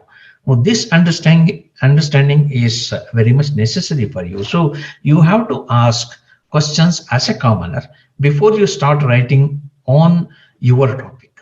Once you do that, you get more, like Tyagiji said, the 5 W's and 1 H. So ask those questions, find answers, then put them across in an interesting and story way. And again, use, whenever you want to highlight a point, use analogies, similes, and other examples that are very familiar to the public. So these things help people to understand the topic, at the same time relate to that also. So this is what we need to do generally. It's not that whether you write a news report, whether you write a feature, or whether you write it in English or Hindi, that matters. What matters is whether the topic is relatable to the public's daily routine. If it can be related to that, if it is a medicinal aspect or environment, it will be immediately picked up. If it is something that is remote, then you will have to actually put in a little more effort to make it relatable to their daily experience. And once you do that, the article will be accepted. So what we know only can be communicated. And how do we get to know about things? So for you people, it is your research. So when you have a definitive conclusion, then you have understood a lot more thing about your topic. So you can talk about that. Otherwise, you will have to do a lot of reading, in fact, to know about someone else's research. What I do is that I read about someone else's research, try to understand that. If I don't understand, I talk to those people, ask questions, understand what they are doing, and then get more information about that by Googling, by Scholar Googling, or you have other apps where you get a lot of information. And when I say information, I always mean reliable, scientifically proved, peer-reviewed journal information that we talk about. And that I package with stories related to our daily experience. And that is how the communication happens effectively. What language should we use? The best language is the one that the public knows. So somebody asked the question, can we write for AWSAR in other non-Hindi or non-English language? AWSAR is a competition. It's a competition to tell you about the science communication aspect, various aspects of science communication, to make you understand that. So it is not a competition to make you competent in your language. So if you are competent in your language, you can use all these techniques, all these tools, and write in your language. So please understand, we are here to tell you that this is an important aspect of your life, and if you can practice this, it will be very useful. And how do we practice? We can practice that in our own languages. And the best communication happens in your own language. If it is Tamil, Telugu, Hindi, Marathi, Odisha, and all these things. But then the next question usually people ask is, sir, the scientific language is so different, and we do not have that kind of a words or vocabulary. Like someone had mentioned there, what is that? Transcriptomics. Okay. And how do I write about this? Okay, it is in the chat box. So it's not the question of vocabulary. It is not the question of jargons. It is the question of what does your transcriptomics tell people? Why do you use transcriptomics? What understanding does it give you? So if you can understand that, it will be easier. So my understanding of transcriptomics is, how does the variety of transcription that happens in a cell. Transcription is production of RNA, or if you go a little further, you can always say production of protein. So transcriptomics is understanding what kind of RNA is present in your in a particular cell, and how is it important? What is it? So essentially what you need to tell people is that what is RNA, why it is important, and if we know the diversity of RNA in a cell, what does it tell us? So if these can be told in simple language, it will be easier. So all that we need to do is this. And I can give you an example. If I have to tell about something like pizza to someone who has not seen that, okay, how do I communicate? What do I say? I don't start explaining how you make pizza. Okay, that is not necessary. Richard Feynman once said that if you want to understand a bird, you don't have to know its name. You need to understand how it behaves, what it does in a tree, and its life cycle. And once you do that, then you have understood the bird. And if you only know its name, it makes no sense. So this is what happens with the jargons and science also. So it's not transcriptomics, the word, that is important. What is important is, what does this transcriptomics give us? What understanding it gives us? What knowledge we get from doing that? That's the important thing. And if we can talk about that, that will be easier. Okay. Then storytelling is not the many people think that when we say storytelling, it means starting from you need to have some fictional characters and all. That's not the storytelling. Storytelling is making things interesting. Okay, I can always tell you that I ate. It doesn't make you interested in what I ate. Okay, if I tell you that I ate a special dosa, then it makes you curious. Okay, then when I say I ate a very special dosa that tasted like a pizza, okay, now you get interested, because you know that dosa and pizza are two different things. How is it that this becomes this gets a taste like that? So that is what makes a story. It is not just I ate pizza or I ate pizza like dosa. No, I ate a pizza that tastes like pizza. I ate a dosa, special dosa that ate like it. So a few of these things that create emotions in people, that create that bring in a popular understanding, and that make things look wonderful or awesome, or even sometimes terrifying, are the things that are elements of storytelling. If you can weave these things, add these things into your text, then you are actually telling a nice story to the people. Okay, now the most important question is, So what do I do with all the language that I have learned? Okay, and that is where the problem comes. The scientific text that we use regularly has some of these qualities. Okay, it has a very specific vocabulary or lexicon, and this lexicon is, or the vocabulary is specific for each branch of science. For example, if someone is studying in evolutionary biology, the vocabulary he uses is not understandable even to his colleague in the molecular biology. So this kind of very fine distinction that we create, and this is artificial.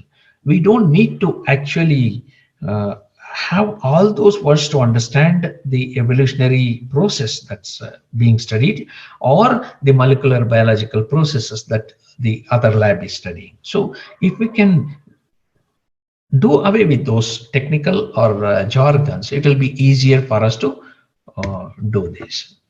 Here is one other example of a sentence that we create. This is particular of biological as well as generally science text, where we use a lot of nouns and make a long noun, co-jointed words. And this is one of the problems. This also, prevents easy. It makes the text very tough to read, and at the same time, it also gives an impression that this is something that we cannot understand. So, can we make it simpler? Is the question that we ask. Here, we have given all the names of different proteins or enzymes, put them together, and have created a sentence where there are only 4 words. So all those words are very long. This is one of the ways that scientists use their words. And if we can avoid that in a popular science, it will be much, much better. Okay. If I am writing, what should I keep in mind? Keep in mind that you are writing an accurate, facts. You should be very accurate, because you are not writing on your own. Even if it is your research, you are borrowing from science to a common language, and the 2 languages are different. So when you translate from your scientific language to this, it should be accurate. And the language that you are using for the reader to understand should be very natural. It cannot be the scientific text. So that's another thing. The third thing is they should be able to understand. So the reader who reads this should be able to understand. That means there must be examples, there must be analogies, there must be similes to make him understand some of the difficult contexts, okay, concepts. If we can do this, it will be easier. Again, one story comes to my mind. Sometime back, I was producing a podcast. I told you the storytelling can be in any form. So text is only one of the forms. So one of the mediums. You can also do it as a video. You can prepare a story in audio, all these things. So I used to produce a podcast. I found a research paper by Vivek Schoenberg, I think, from UK, Cambridge University, where he, uses goggles, okay, sunglasses, on a very tiny insect, what we call as a praying mantis, the green insect that we find routinely in various places. This praying mantis has a 3-dimensional vision. So he was studying how does it understand the world, and therefore he put sunglasses on the eyes of the insect, then closed one eye and tried to find out what it does and how does it measure the distance, things like that. This was a very interesting topic, and so I asked some questions and I wrote about that and produced a podcast, and I sent it to him. I didn't know that he was a Kannadiga. Oh, that was a surprise for me. So when he listened to that, he wrote on Twitter an interesting tweet saying that what he could do for several years, understand, and then write in 21 pages. I had written it in about 5 minutes of talk in simple Kannada. And none of the aspects of his research was missing. It had the entire essence of the thing filtered, and the language was easy for people to understand the thing. Now, that is what the popular science is. And when he tweeted, I started getting a lot of messages on my email because he had connected me over that. So that's when I started using Twitter also, because otherwise I was very, very hesitant to use Twitter. So what I mean to say here is the 3 mantras that I am giving, that you have to be accurate. You will have to be natural in the target language, the language that you are using, and you have to be communicative, can happen in very easily. So that is the essence of popular science. You take a research, understand that,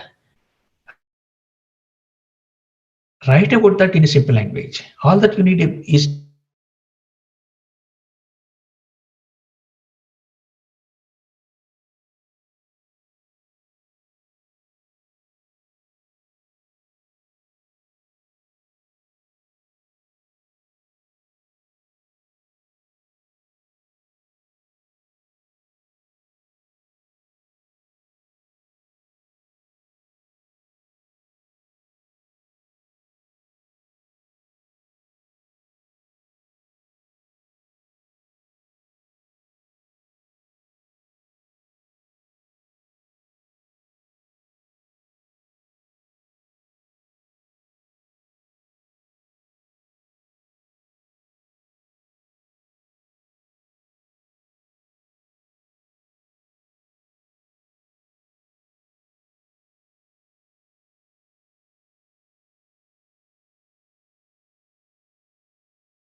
skeleton proteins from the enteric pathogenic Entomobia histolytica that display novel functions.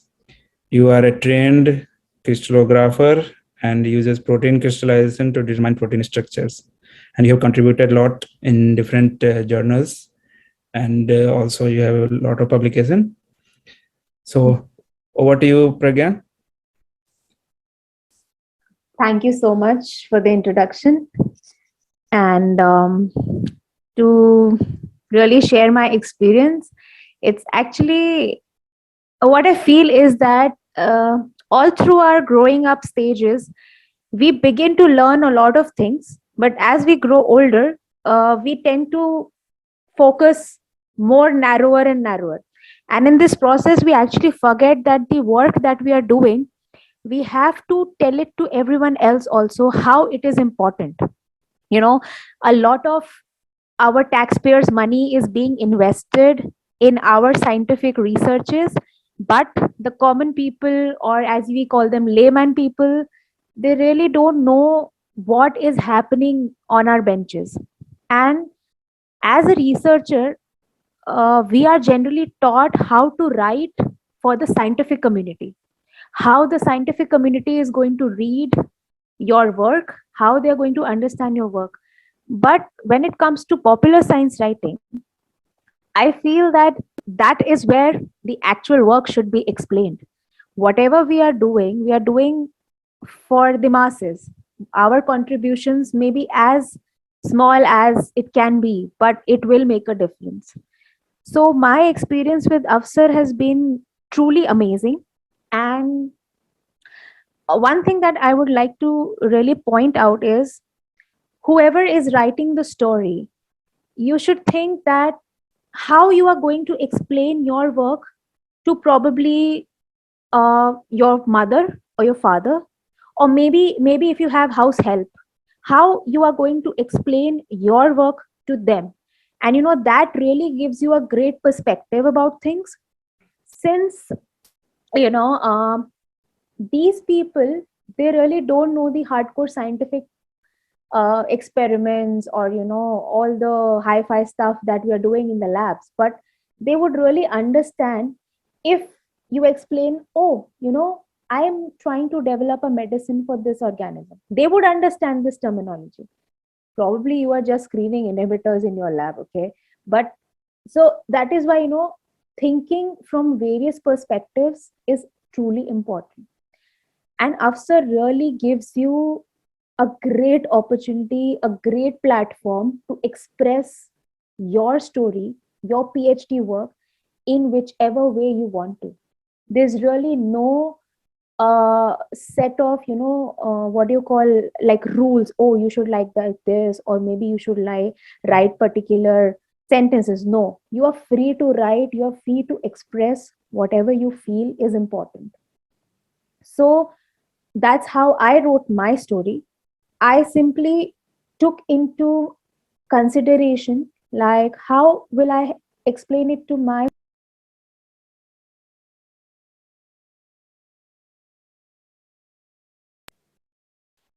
So it's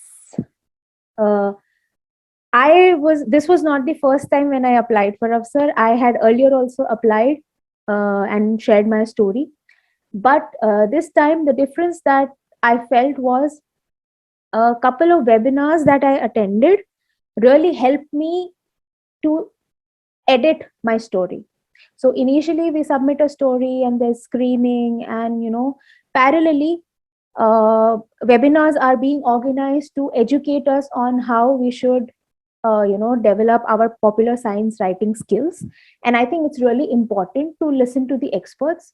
They really give you very small key insights into the art of writing for the public. And that itself is a huge honor that we all must explore and learn, because at the end of the day we have to explain these things to the common people, what contribution we are making in the society.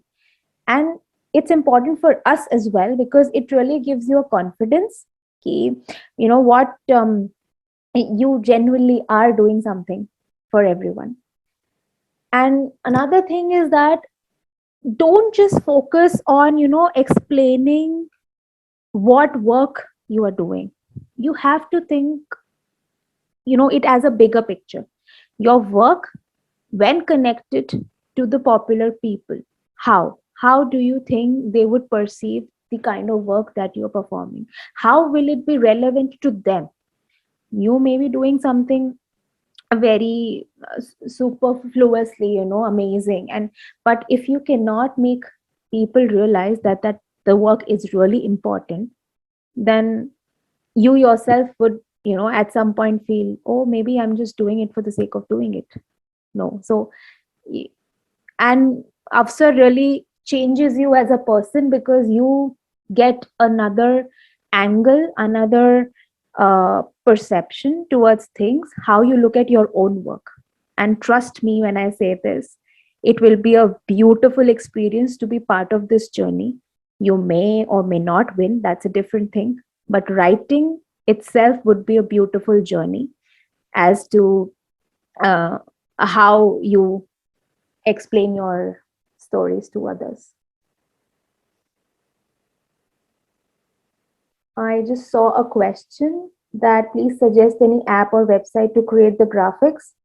I think there is one popular graphics website these days called BioRender, and they really have good scientific images, and or you can actually draw stuff in simple Photoshops, or even your simple PowerPoint would do.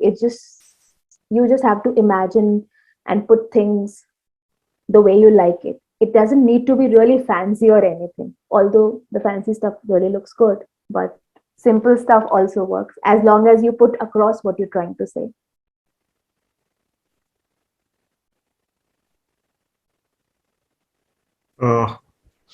Thank you, Pragya. I think you have really given a very deep insight about your experience, and especially the best part which you bring out is that don't think about what you are doing. Look at the bigger picture. I think you got the crux of the whole thing.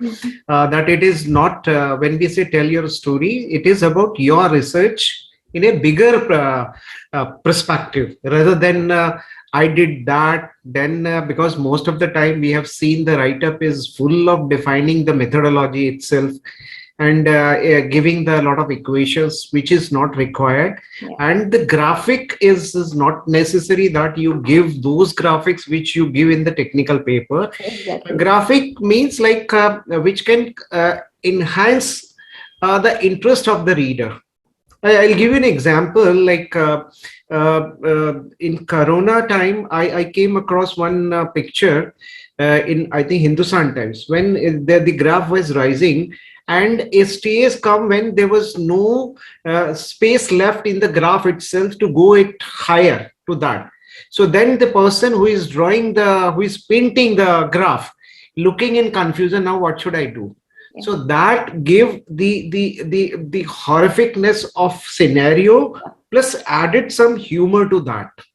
So don't use those graphics which you generally use for your technical paper.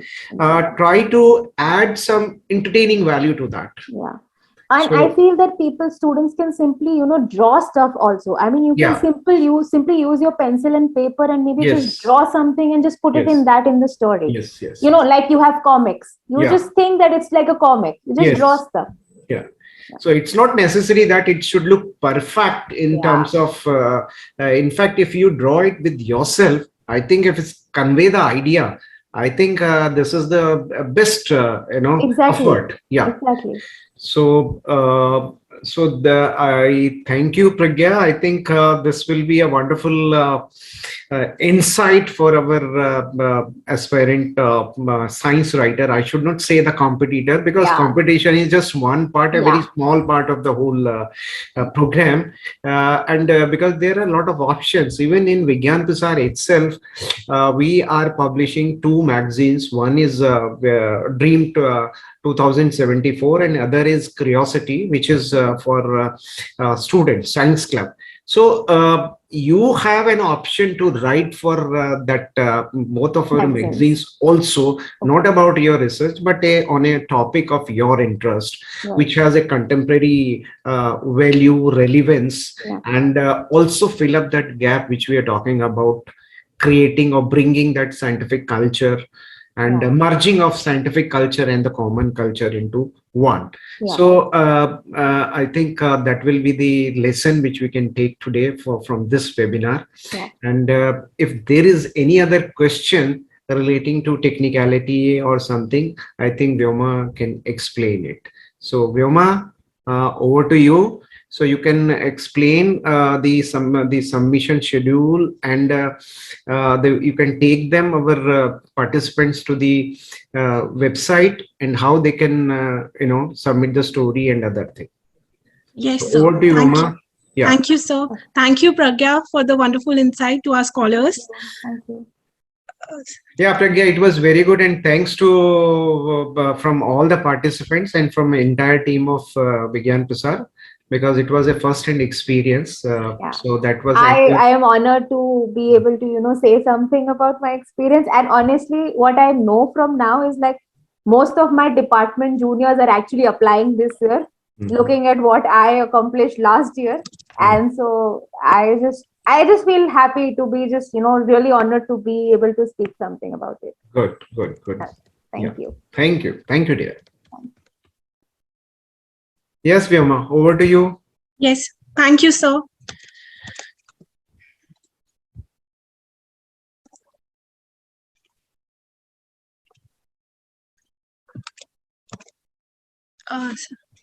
So you all have to log into our website, AWSAR.dst.in. As you have already registered yourself for this website, you can log in and submit your stories.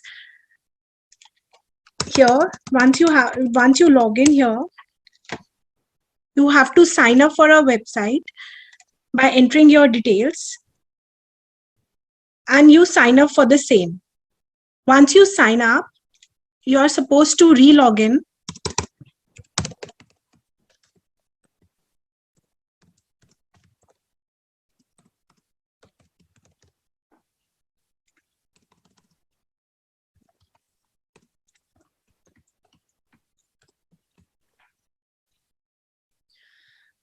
Now it will take you to this page where you can register for our upcoming webinars, and also you can submit your stories.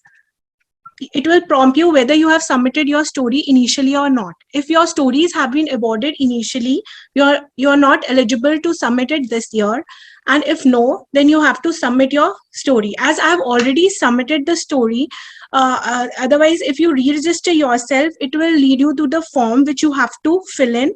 Just remember this thing that the story must be submitted in a .docx form, and the word limit for the story is 1,000 to 1,500 words.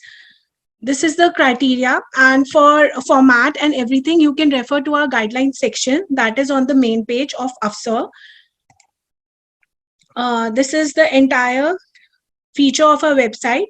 In the guidelines section, you may see what are the format and the pattern we accept for the stories.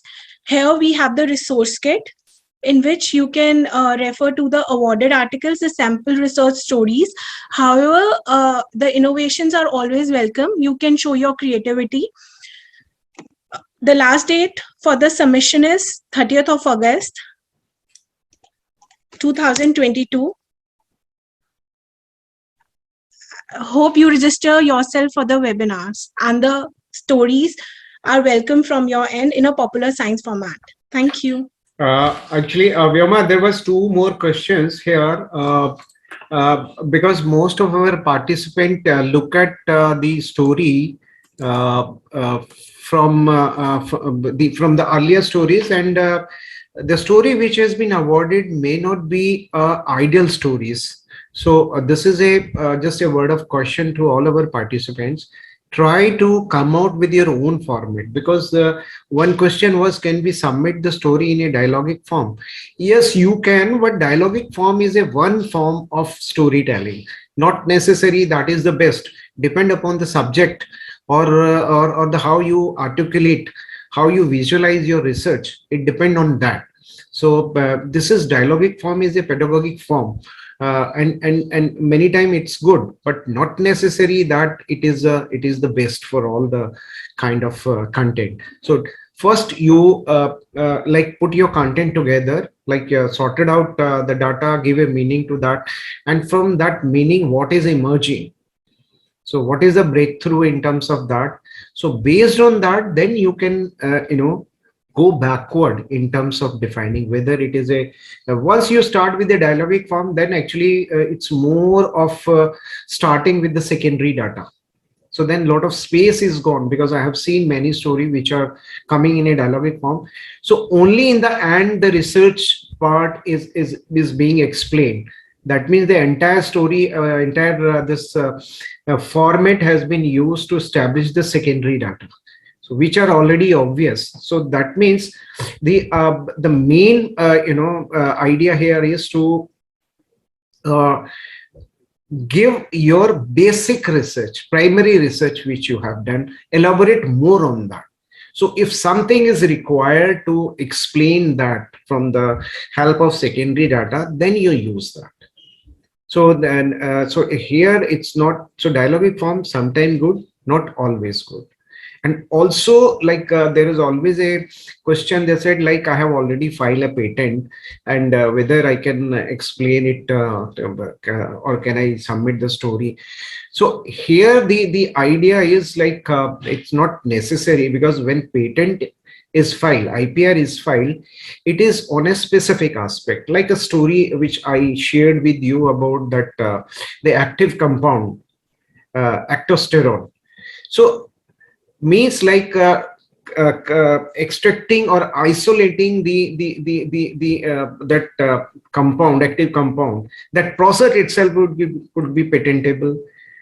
That compound itself could be patentable. So here, without like going into that detail, you are telling something without and hiding the essence, for which you can on which you are thinking that IPR can be protected. So it depends on that.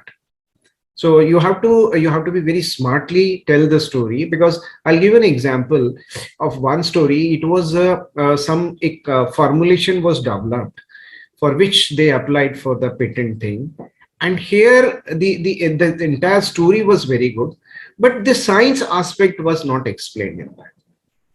So they said like the story was like that, there was he mixed up a powder in that, but what was that powder? So it basically defeat the very purpose. Instead of demystifying, the science actually demystify, not create the mysteries.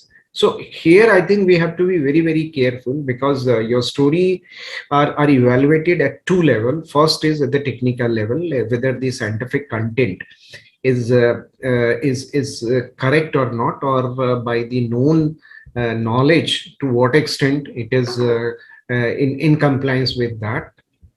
And second is how you have explained it in a popular format. So your story is evaluated at two levels. It is going to the subject expert plus to the science communicator or science journalist who are writing the science in a popular way. So be careful, and I think from all of us, best of luck, and we are waiting for your entries. And also, once first draft, second draft, third draft, fourth draft, Pragya has also said, like she has after going through those lectures, webinars, she has corrected her draft many times.